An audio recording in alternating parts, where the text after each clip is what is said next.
Christmas, Baby Please Come Home by Mark Timlin, narrated by Brian Bowles. And now, Christmas, Baby Please Come Home. Soho, the capital centre of vice. Only minutes from the glittering lights of Piccadilly that shine like the jewels in the crown of Great Britain's major cities, lies this blot on our nation's conscience. Blimey, I thought. Where do Channel 4 dig up these funny old short movies to fill the time between the commercial break and the Oprah Winfrey show? And as the pedantic tones of the narrator droned on, the grainy old black-and-white film switched from a view of Eros to Compton Street, where half a dozen elegant-looking women in high heels, pencil skirts, and short fur coats patrolled the deserted pavements.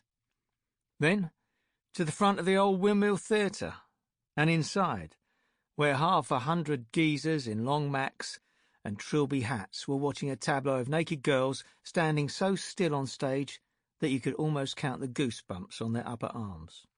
Back here in the real world, it was 5 p.m., 4 days before Christmas, and rods of almost solid freezing black rain beat down onto the window of my office from the dark mass of cloud that seemed to sit only inches above the roof of the boozer opposite, where the warm, golden light that seeped from the front door and the gaps in the curtains seemed to beckon me over.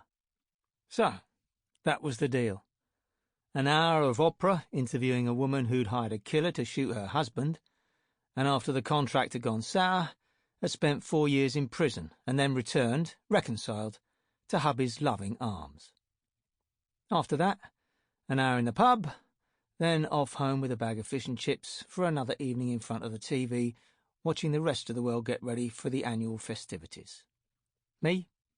I wanted none of it, and intended to spend Christmas Day in bed with a good book, a microwavable spaghetti bolognese, and a bottle of Jack Daniels. No cards, no presents, no funny hats.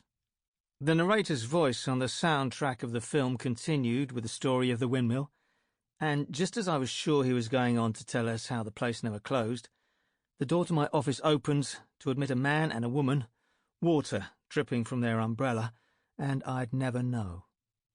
I switched off the TV and looked up from the chair I was sitting in at my visitors. "Is your name Sharman?" asked the man. He had a northern accent. He was well built with thick, short dark hair. I nodded. "Oh, thank goodness. We thought we'd never find you," said the woman. She was blonde and quite nice-looking, though her eyes looked tired.